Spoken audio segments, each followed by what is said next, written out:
I don't know, but we'll soon find out. Anyway, People can't watch us until we're on YouTube, can they? They can, because it will start from the beginning. Okay. So it will. I don't know, but we'll soon find out. Yeah. It has started live streaming a bit later than when I started. That's all right. And admit. So as we're discussing, this is a live stream of Brexit 1 month on and how we see things. Hi Tim, how are you? Tim, can you hear us? Yes. Is this on YouTube? It is, but YouTube it's about 30 seconds behind or something like that. So, but hopefully, I'm just trying to do some housekeeping and see how we go from there. So, Brexit 1 month on. Oh God, that doesn't look good. That will change. Right. Well, that's a bit of an interesting beginning. Yeah, so with us, joining us shortly, hopefully, will be Amy Finch, who's a former Lib Dem parliamentary candidate. But with us here is Tim Roll Pickering, who's a Conservative Party activist and who voted for Brexit. And do you have any regrets about that, or do you feel circumstances have vindicated? I'm trying not to be smug about the vaccines. Yeah, I kind of get. Can you unpack that, please, Tim? Let's just say it's not been the best. It's not been the best week for the European Union. Yes. With its incredibly sluggish. Yes. Well. So, do we want to talk about that? Do we want to talk about that cock up? Because I was waiting to see if Amy was turning up, but there's no sign of her yet. But I think we need to press on because we did say 8 o'clock. So we will continue as we mean to go ahead and see how things develop. Okay, so to talk about, should we explain what happened with the vaccine thing? Do you want to explain to viewers what happened? I'm sure a lot of them know, but for those who don't, basically the European Union and their oh so infinite wisdom decided that they would control the export of vaccines, including to Northern Ireland. Now, that's a specific problem because with Northern Ireland and the Republic of Ireland have a totally open border. And one of the things with the Brexit agreement, which took a lot of sweat and a lot of tears, was to ensure that open border as part of the Good Friday Agreement. And so, and I'm just going to admit Amy, and so that was sorted out, but that was basically the cause. Good evening, Amy. Hi. Hi. A couple minutes late. Good evening. So we were just talking about the cock up over Europe and the vaccine, and Paul was explaining to viewers why it was a cock up. Okay. But as for those of you who've gone in who haven't heard, Amy was the Lib Dem parliamentary candidate for North East Herts at the last general election. We were going to have Danuta Keane with us this evening, but events have conspired against us, and she sends her apologies. But we've got 3 parties represented. We've got 3 parties represented, and I can't say I'm entirely neutral. My politics have changed, but I'm as neutral as can be. But we've got Labour, Conservative, Tim, and Lib Dem and Amy. So here we are. First of all, in short, how do you feel 1 month on? In short, Brexit has been. If we start with Amy because she hasn't had a chance to speak yet. my feeling about Brexit 1 month on is there is a strange sort of relief. I won't lie, that we're going somewhere. It's not gone in the direction that I wanted it to go, Yeah. but at least we're moving forward and playing out what we need to play out, because we were stuck as a country and Westminster was stuck. But obviously I didn't want any of this, and I wanted to stay in the EU. And the things that you're seeing with the problems at the borders, all this arguments with the vaccine and Ireland, all the things with the fisheries, everything is, the things that are disappointing. And I dare say that lockdown and coronavirus are actually masking a lot of things for a lot of industries that are largely furloughed. So I think what we're seeing now is only a fraction of the consequences of Brexit, and there's a lot more to come.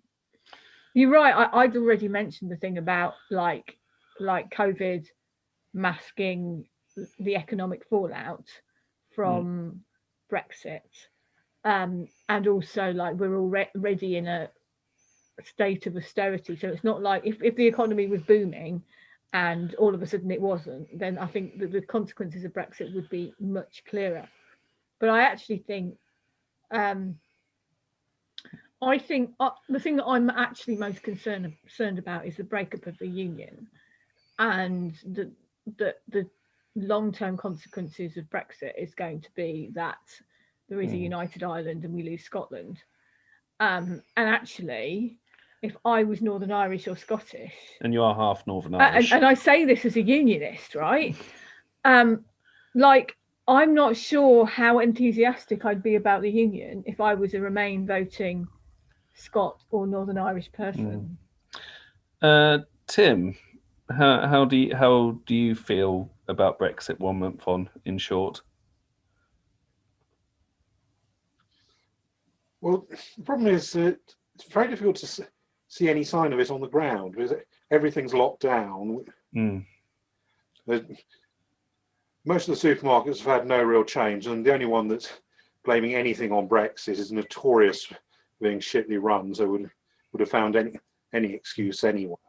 So most of what you see is through the media, and I mean, it's just a mixture of guy hasn't fallen in.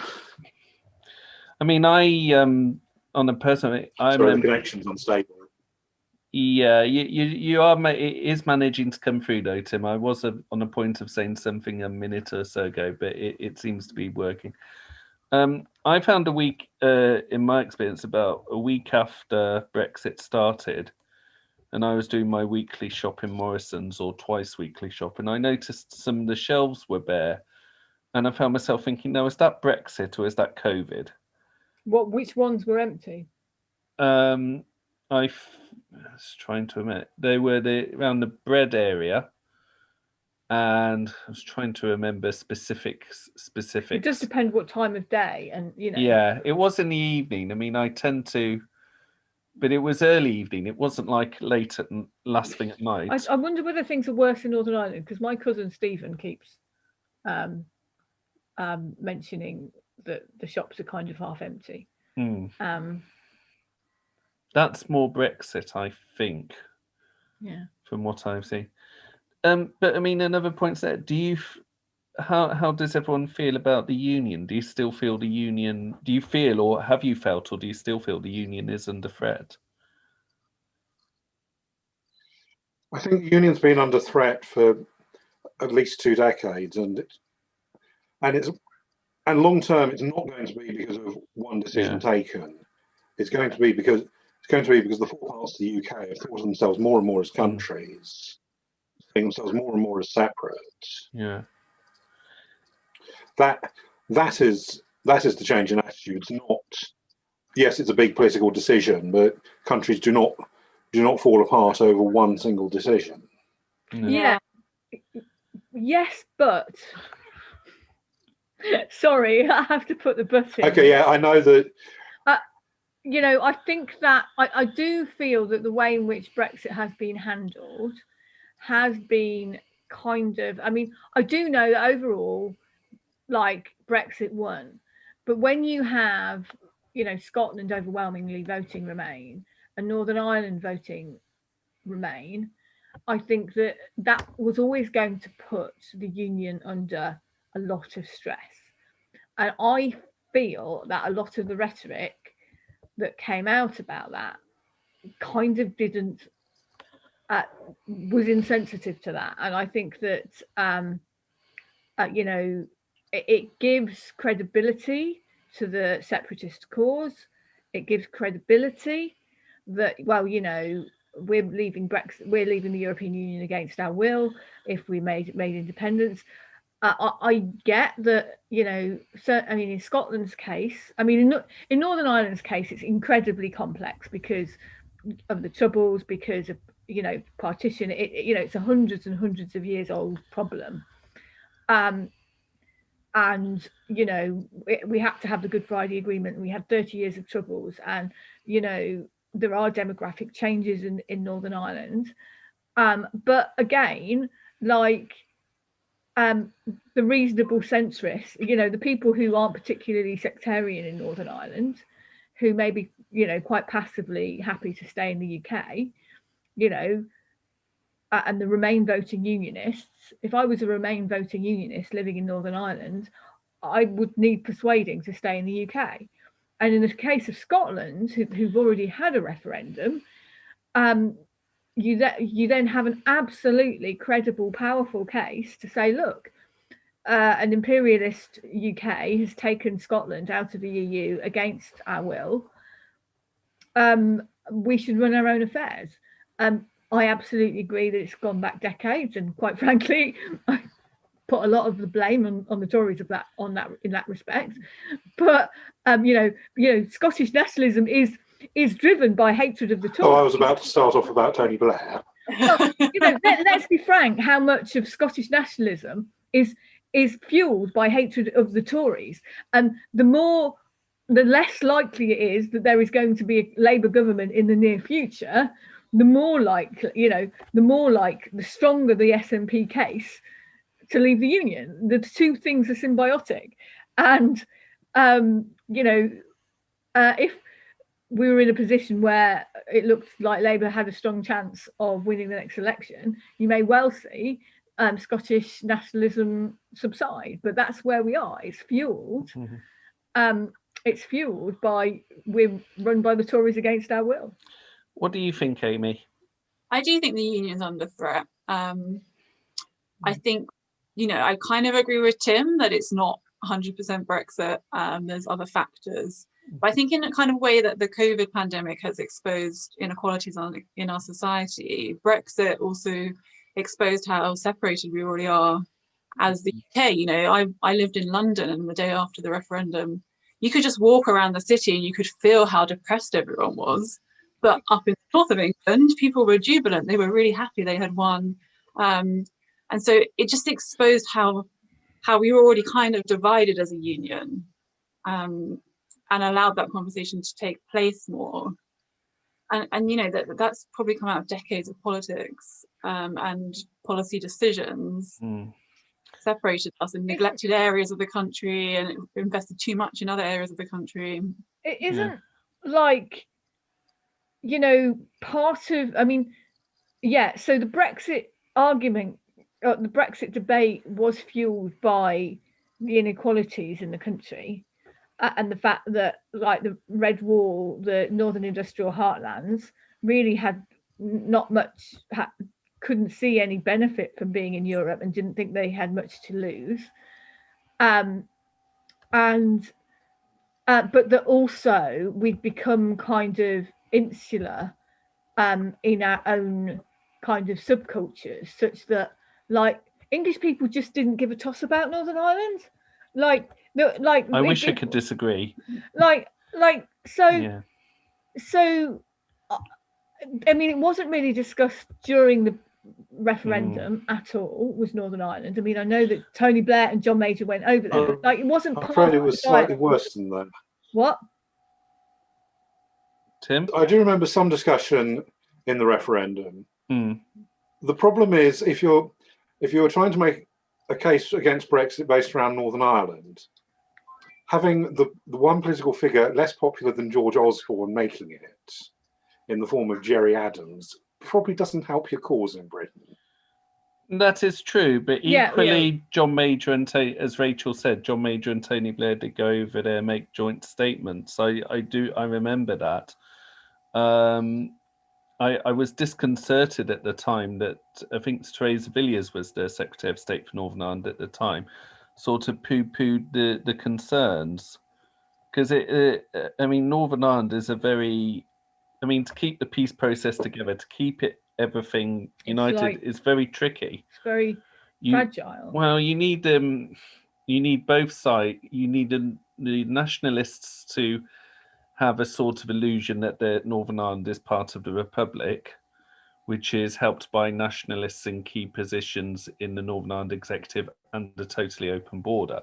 At the same time, you've got things there, and the fact that it basically is the Unionists happy because Northern Ireland is part of the UK, and to keep that sense of togetherness where both forms of patriotism towards wanting Northern Ireland to look towards London and others wanting Northern Ireland to look towards Dublin, although it's no longer in the Irish Constitution having claimed Northern Ireland, is a very, very delicate thing.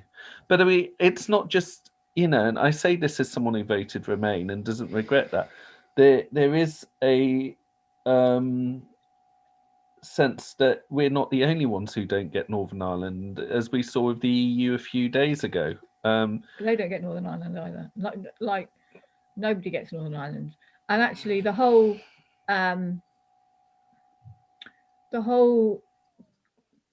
Good Friday Agreement policy. The Labour Party started running training sessions, like education workshops on the Good Friday Agreement. It just kind of brought home how the whole history of how the Good Friday Agreement came about is really quite it's not well known. It's not it's not. It is well known in Northern Ireland, but it's not well known in England, and so it's not surprising that it wasn't taken into account when people were voting in the referendum. And that's the fault of politicians, and it's certainly the fault of the Remain campaign that they didn't. They weren't more vocal about some of the issues. But as I say, it's not part of our story. We don't understand, how vicious that history was, but also how fiendishly complex the process was to create the Good Friday Agreement, and how delicate it still is. Oh, yes. There's still a considerable lack of trust on both sides, and in some cases quite justified. But it's and I think the tragic murder of Lyra McKee last year, and amidst the riots in London Derry, kind of show how things are still under the surface. But it's one thing I heard today on the news. I don't know if you've caught that Britain is planning to apply to join the Trans-Pacific Free Trade Agreement. Do either of you know about that? And if so, do you have an opinion? Well, I've certainly heard about it, as I've had this was it CCTPP acronym that's there have been so many words to describe it. I daren't make a guess at what the acronym is. I just put it down in my mind as the Trans-Pacific Free Trade Agreement. It's something like it's the TPP, but after the Americans pulled out, the rest carried on. Yeah. Well, there were going to be 12 members originally. Straightforward free trade. Yeah. There's a straightforward free trade agreement. Yeah. But how do you feel about Britain being a member, or the prospect of Britain being a member? It's free trade with a lot of key countries in the developing part of the world. Are there any?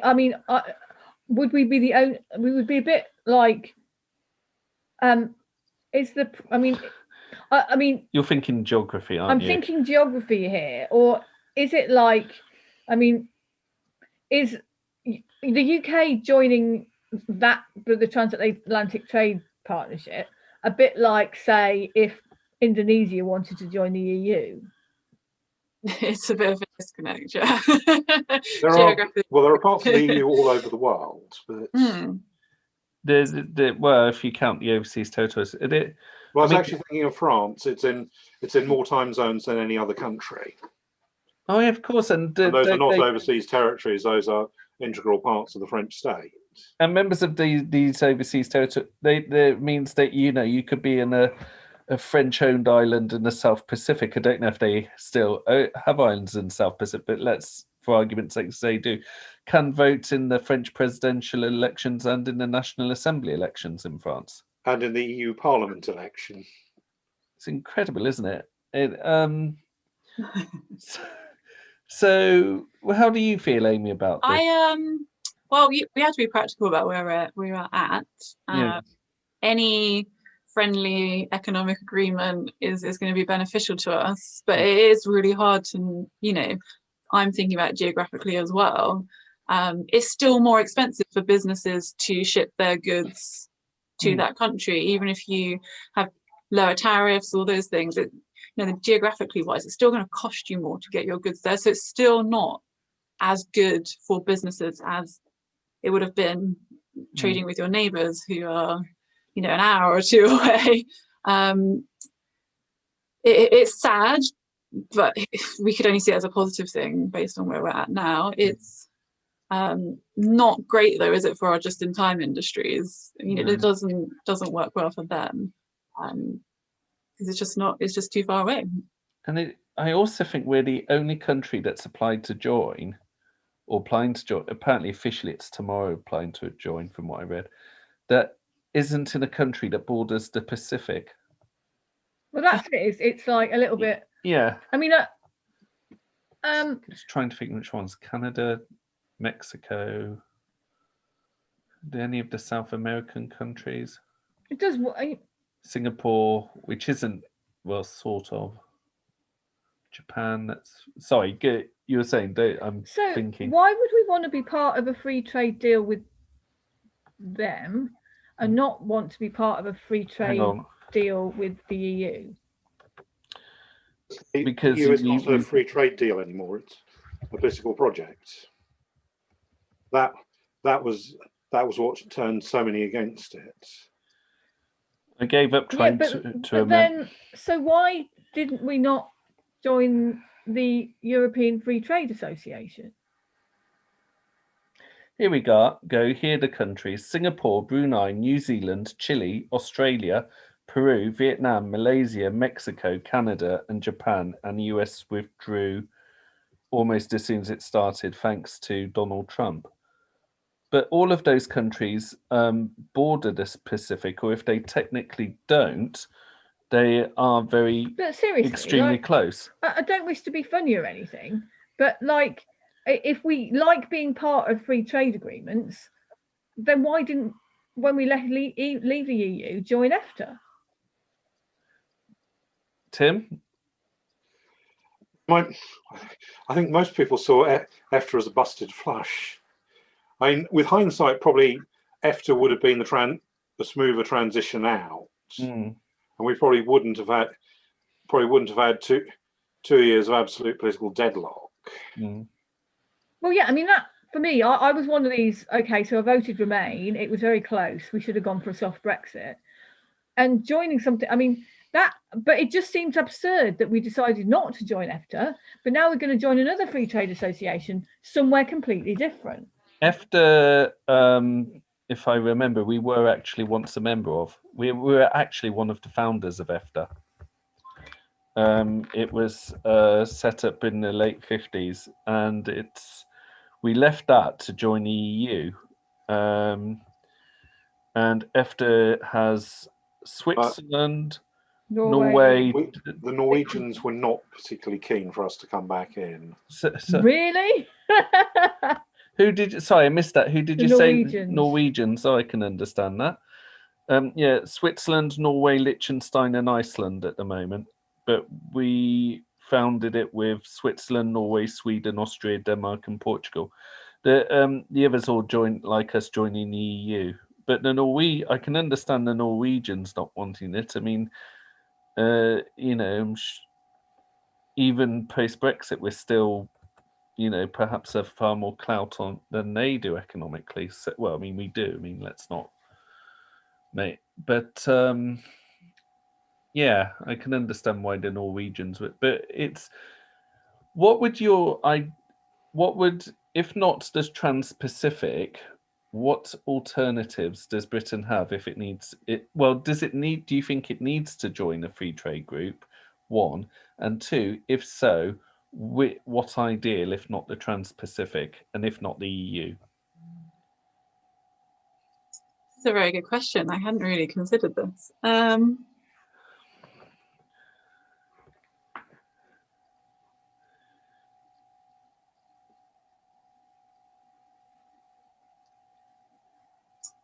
mean, I'm just always going to revert back to what we've lost, really, because I'm still a little bit heartbroken about it. I'll make it easier for you both. Should we be in a free trade group? Providing it is just a free trade group. Right. What? Providing it's just a free trade group. So Tim, are there any? I feel like you've got a really tough job in this discussion, because I get the feeling you're the only pro-Brexit person here. I need to point out to Tim. I don't want you to feel ganged up on. I feel I need to interject here before we continue and point out to Tim and to any viewers watching. Tim was not the only Brexiteer I asked. I asked, when I sent the initial invites, I made sure there was a balance. It's just so happened that it's ended up like that. Perhaps it's a good thing Danusia isn't with us this evening. It really might well have been ganged up on as well. So. Oh, don't worry, I've got the red rag to the bottle. So I mean, I don't want you to feel ganged up on, but I'm genuinely interested. Seeing as you're our vote leave spokesperson here, what agreements with the EU would be acceptable to you? As I said, in terms of trade. As I said, straightforward third-party trade agreement that didn't tie us down. And there's a long-running joke that the best model is the Israeli model, although that usually just gets sidetracked onto UEFA and Eurovision. But do you think what we have now currently, in terms of we've got trade free, but it's certainly not frictionless, is that satisfactory to you? I think nothing is going to be perfect. I think there will be a lot of amending in years to come to iron out the individual bits. Nothing in politics. Nothing is set in stone. Well, nothing unless you're Ed Miliband, but. So I really missed the meaning of that. Yes, I mean, it certainly isn't. Suddenly just see resolved, Rachel remembering the by Ed any means. But I think what we've got is pretty good to be getting on with. Still many industries though that feel really kind of out in the wilderness, in terms of they're not really, we're still going to be renegotiating the fisheries policies. We're still going to be working the service sectors, how the financial impact sectors are impacted by this and their final deal. We're actually, what I think under reports is we're far from a final agreement with regards to Brexit.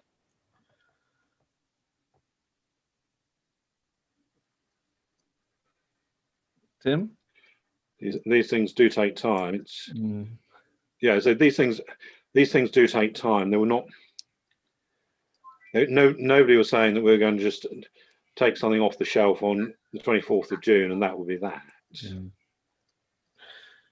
One of the things I will mention that I've heard from people who are pro-Brexit, I know that there are varied reasons from you, Tim, is simply on issues of sovereignty, which I would take more credence for if we went into the single currency.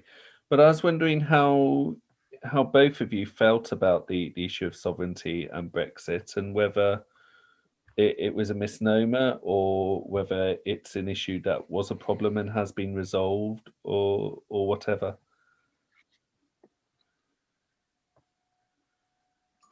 Well, sovereignty I always feel is a bit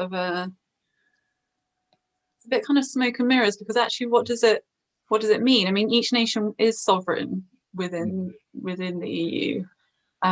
We've seen that in the pandemic in terms of people choosing how to manage their borders and things. So, that's been exposed as something that was probably given a higher credence because it helped the vote leave argument than it actually was. And really, we don't disalign that much with our European neighbours, and we're still going to be we're still going to align with the EU Convention on Human Rights. We're still going to be able to set our own laws.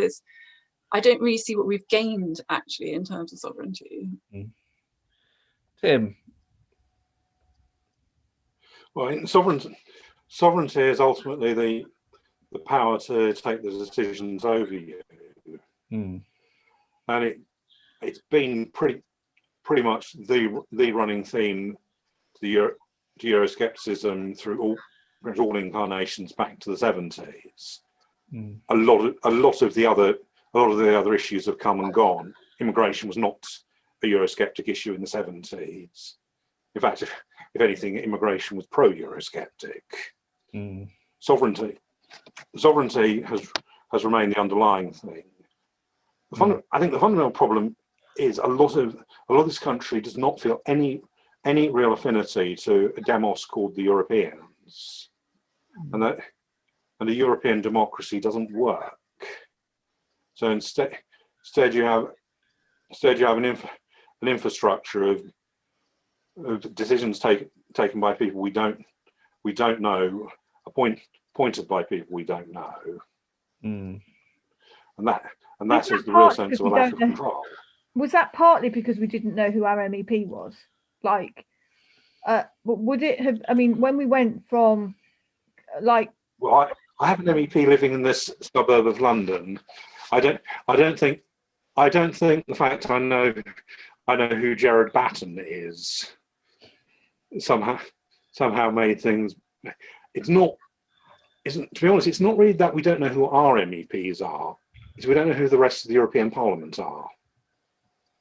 The European Parliament doesn't really work to allow.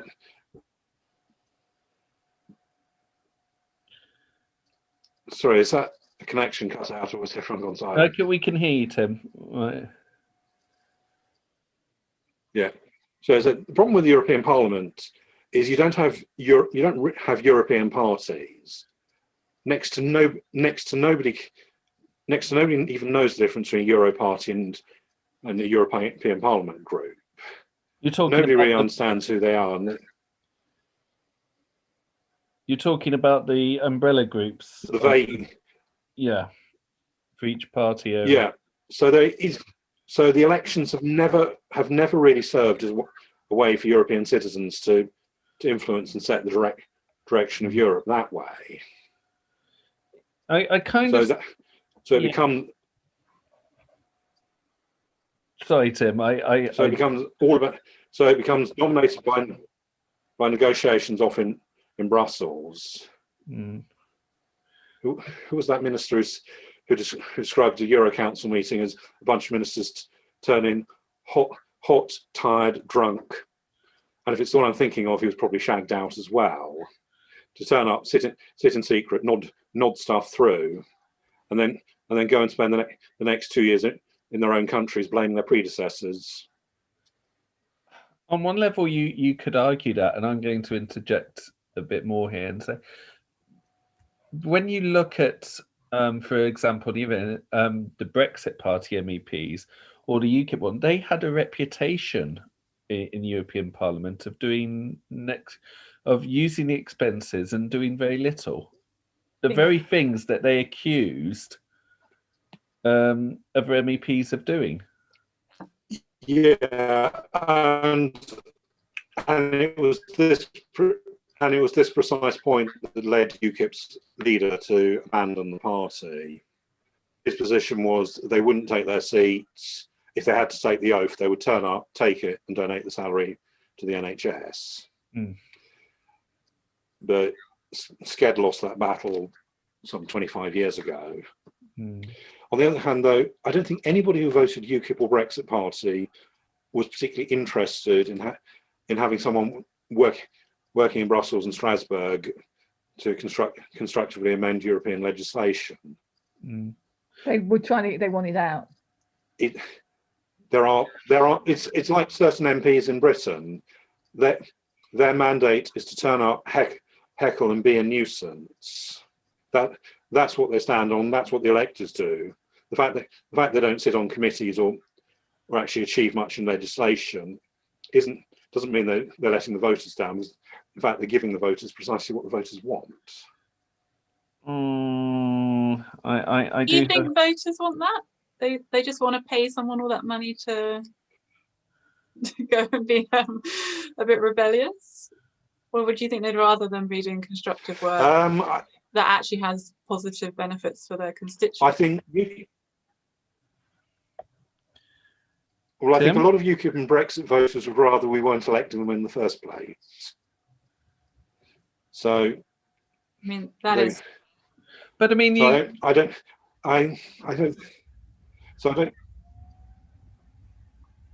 Tim? So it's having another unstable moment. Yeah. Yes. So at some point you're going to hear me go downstairs and scream abuse at the broadband box. All right. Yes. Paul does that too. I don't quite scream abuse. Well, you don't go downstairs because it's only over there. But it's more irritated. Rachel, is your internet connection frozen? Because mine is. Yeah. You're back to normal. That's good. So the image was frozen, but the voice was. I mean, as I was saying, I think when it comes to the European Parliament, I think measuring it by the UKIP and Brexit MEPs, the fact is it's similar to the Sinn Féin MPs in the Westminster Parliament. They've got atrocious voting records. They've never contributed anything. You could argue that, but that's precisely what the voters vote for. But at the same time, you could argue that there are about 58 Scottish National Party MPs who, whilst I disagree with them profoundly on a number of key issues, do actually turn up. They don't want their argument is to not be in Westminster. Their argument's for an independent Scotland. You could also argue the same. Sorry, it's not. I said 58. I meant 48. And is it about 3 Plaid Cymru MPs at the moment? Then, of course, Sinn Féin don't take their seats, though the SDLP do. Yes, because lest we forget, the SDLP also want a united Ireland. They just. I've lost track of what the SDLP want over the years. But they've always argued for a united Ireland, and they've always represented nationalist theory. The ghost of Jerry Fitt wants a word with you on that one. What? One of the founding leaders of the SDLP. Okay. There is a reason it's called the Social Democratic and Labour Party. What, an offshoot of the British Labour? Well, it wasn't an offshoot of the British Labour Party. It was seen as a sister party by the Labour Party, but in the same way, the Alliance Party of Northern Ireland seems the sister party of the Lib Dems and the Ulster Unionists, the Conservatives. But there were key differences. Yeah. No, the SDLP was formed by a group of nationalists and socialists, and there was a battle for at least a decade over which strand would win out. Right. Well, you mean a lot of the socialists, quote unquote, were actually unionists? Fitt famously said, in Northern Ireland, it's very hard to be a socialist without being a unionist socialist or an anti-partitionist socialist, but I am a socialist. Okay, moving back, slowly back from British parliamentary seats and everything, as fascinating as it is, where do you see Brexit? We've gone through the first month. A lot of it good or bad, if there's any ill effects, it's been obscured by COVID. As things stand, where do you see things going with Brexit over the next year or so? Amy, do you want to? I think, as I've kind of mentioned before, there will continue to be what we've been seeing with couriers across the border, this additional bureaucracy with paperwork.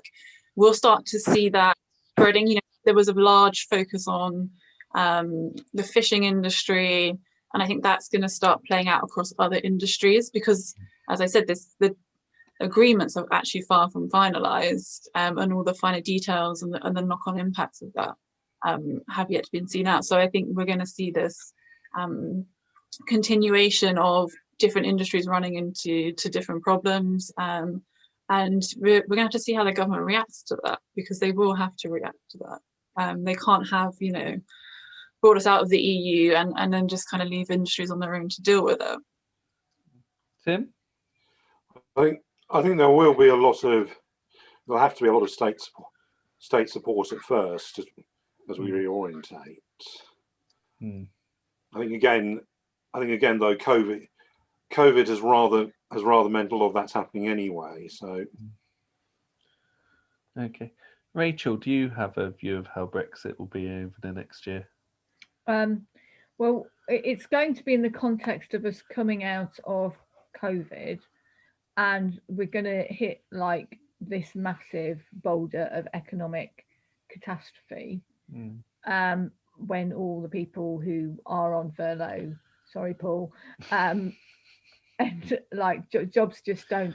I mean, there's the whole hospitality industry, for example. I don't know how it recovers from this. I was talking to a friend who runs a pub last night, and you know, all those businesses that you know, held on during the first lockdown just can't survive this second lockdown, and it is a complete nightmare. And the thing is that, so the context in which we will be dealing with the fallout of Brexit is going to be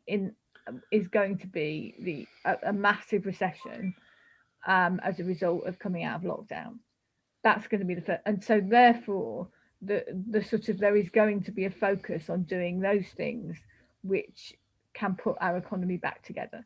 At the same time, there is going to be the Holyrood elections this year, and I can't see the SNP doing badly in that. I might be wrong. And if the SNP do well, then there's going to be another referendum which the SNP will almost certainly win. At the same time, so you see, sorry, just to interject. So you see the breakup of the UK as virtually a given? Well, there needs, if we're going to stop the breakup of the UK, we actually have to try and stop it. And I don't see any effort to try and stop it, because I mean, I don't wish to be funny or anything, but we have a Tory party pandering to little England, and like, until the Tory party stop pandering to little England, we're going to have, you know, there is going to be no resistance to the breakup of the union. And I think that you know, Labour have kind of tried, and very, very badly over a number of years, to try and fight the SNP, and have conspicuously failed. And so you need to think, well, where is the resistance coming from? Where is the force? Where is the energy to stop the breakup of the union? Where is that going to come from? And in Northern Ireland, what you have is, you obviously have the unionists and the nationalists, and they are fairly evenly balanced in Northern Ireland, and have been for a number of decades. But what you have is a good chunk of unionists who voted Remain. And so, you know, if Sinn Féin call a border poll, you know, are there going to be enough Remain voting unionists who are willing to go over to the other side? And actually, I think there might be. So, I mean, I think if we're going to keep the union together, we're going to have to bloody fight for it. And I don't know where that fight is going to come from. What do we think, though, that can practically be done if there's a a stronger sense in Scotland that people would vote leave than there would be at any other point. What can actually be done to convince them to stay when actually their wishes and opinions have been largely ignored, and that's how they feel neglected and ignored?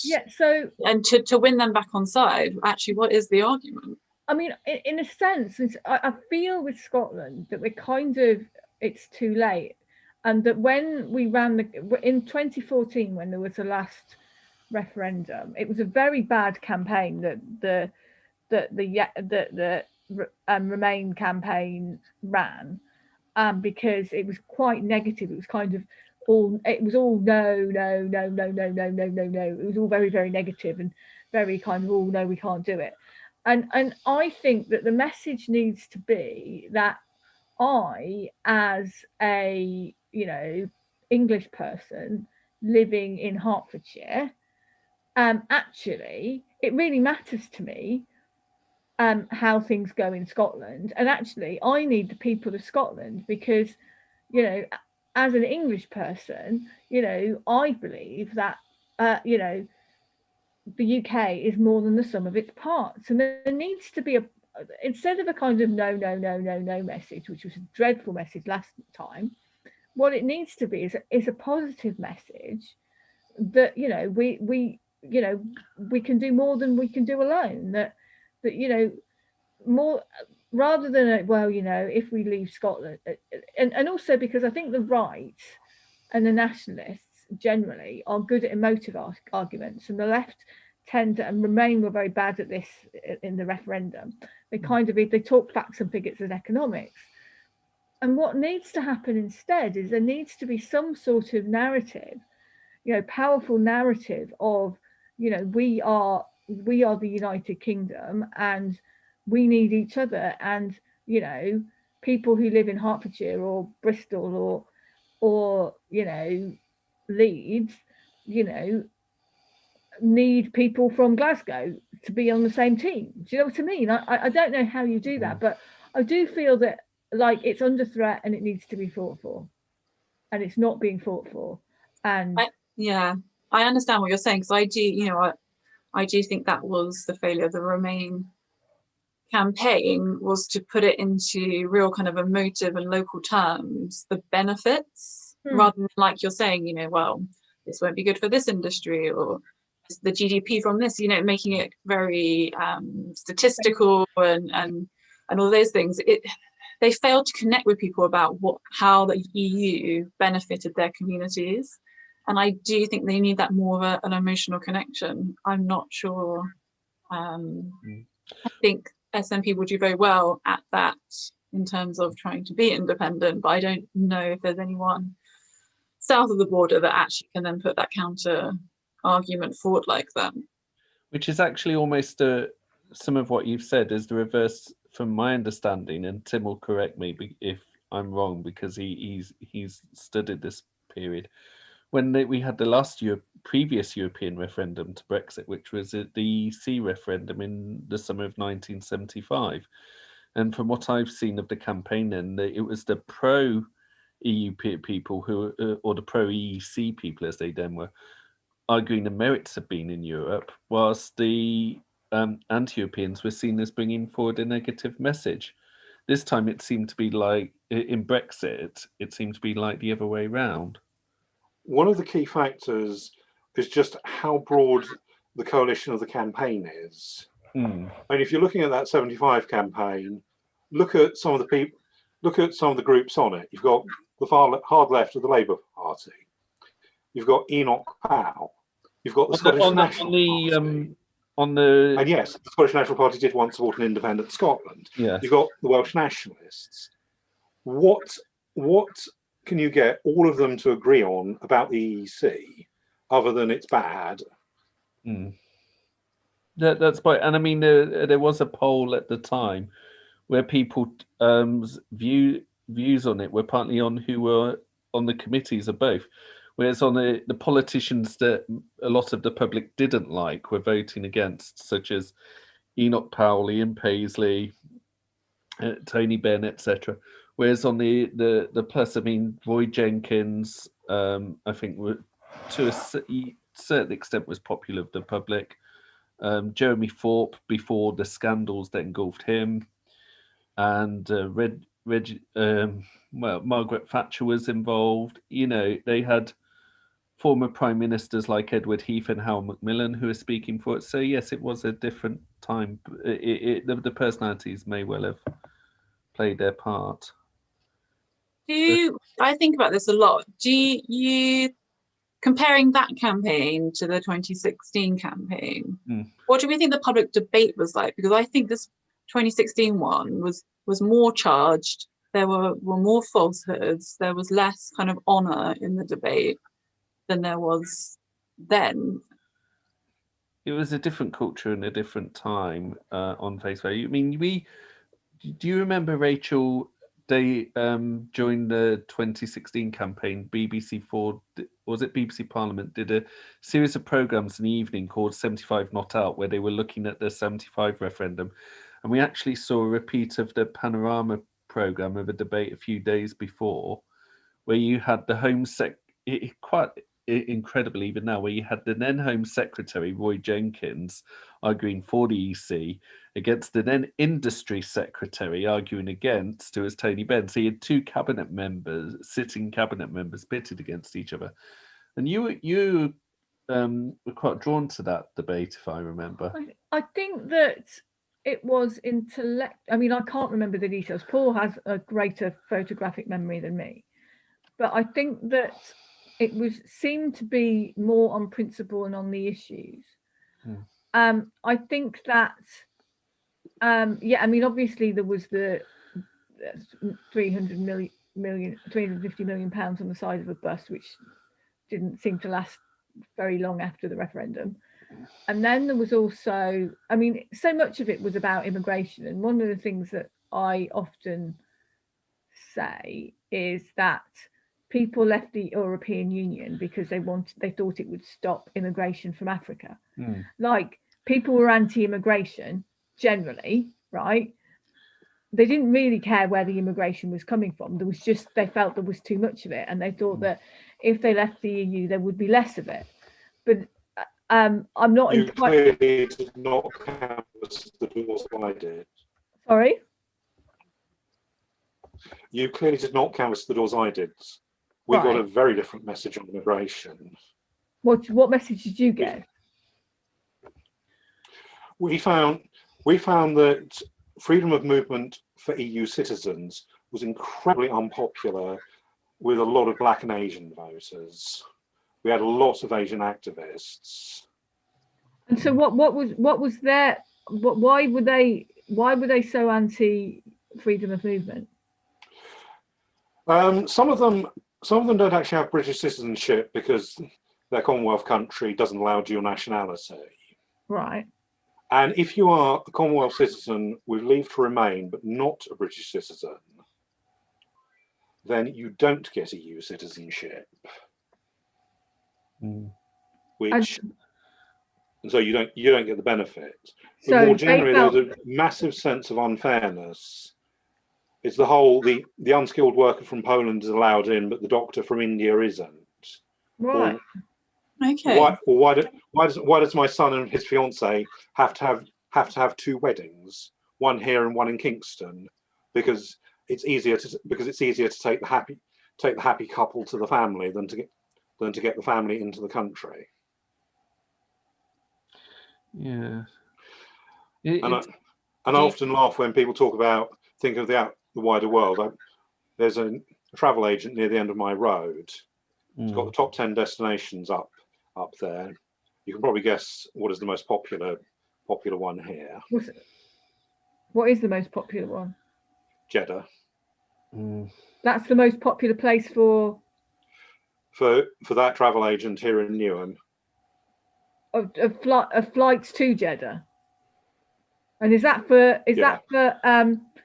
isn't there a pilgrimage? Is that why they go to Jeddah? Jeddah is the nearest airport to Mecca. Ah. Yeah. Well, but you look at the other countries, places like Nairobi, Onteb, Lagos, Abuja. Kingston, Cape Town, New Delhi, Dar es Salaam, what do they all have in common? The Middle Eastern places. Kingston is not in the Middle East. They're all in the Commonwealth. They're all spread all over the world, Dar es and none Salaam. of them are in the European Union. Oh, none of them are in the European Union. Yeah. So Tim, it's really interesting because obviously we have a completely different demographic makeup to what you have in Newham, to Hertfordshire. So am I right in saying that these people kind of almost felt resentful of the European country? Yeah. It was hard. Yeah, I mean, on polling day when we were out knocking up, we had a reporter from Time magazine with us, and actually she wrote an article, "Meet the immigrants who want the UK out of the EU." So but how does being out of the EU make it easier for them to get visas and things for their families to have? Because they perceive the immigration will be fair. It will be on a more level basis, based on merit and not on what political bloc you're signed up to.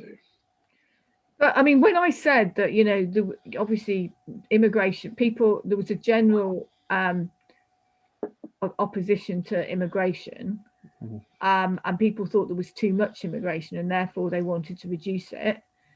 That was broadly, I was talking broadly about white working class voters who were generally against immigration and who didn't necessarily care whether those immigrants were from Africa or from Poland.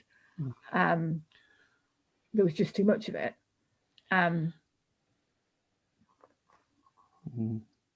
I do need to issue a correction. I noticed I'd said Dar es Salaam's been in Kenya. It's not. It's in Tanzania. But I think one of the things I'm looking at the time. I'm noticing we're heading towards the end now. It's nearly up. Just as a light-hearted way of wrapping things up in this, once this pandemic is over, would any of you have any plans to visit a European city, and if so, which one? I've only actually spent 4 days on the continent in the last 20 years, and that was for a friend's wedding. Prague. And I'm not, though, of all the cities, Lyon is not the one you would expect. Okay. Yeah. What about you, Amy? Any European cities you want to visit once this pandemic's over? I would be itching to go visit places. There's still so many places I really want to go. Probably next on my hit list would be somewhere like Vienna or something. We were looking at Vienna, weren't we? Well, actually, we had a holiday booked in Annecy, which we had to cancel because of this lockdown. And that was in June last year. And I don't even know, I have no idea when we're going to be able to make it. So but I mean, yeah, we did want Vienna. I'd like to go to because of the classical music and the museums, and Dubrovnik, which just looks absolutely out of this world, but we have to avoid it in the summer. I went there in the 80s. But we have to avoid it in the height of summer because it's like Piccadilly Circus. So we'd have to kind of go in June or September or October. Yeah, and I'm saying sometimes when we talk about visiting the continent of taking you to Rome or Paris. Yeah, though I don't know. I don't particularly like crowds. No. So that's why I love to go to Dubrovnik, but not when it's busy. And Paris and Rome would be really hard. And I just look at the queues. I mean, I'm sure there's loads of great sights to see, but yeah. Sure, it'll be all right. But yeah. Okay, well, thank you very much for spending an hour with Rachel and me and chewing the fat over all of this. And this is going to be an ongoing issue, I think, for quite some time. And I wish you all a pleasant evening. Thank you very much. Okay, and for those watching, there will be more of these live streams, and I will keep you informed. Thank you very much. Pleasant evening.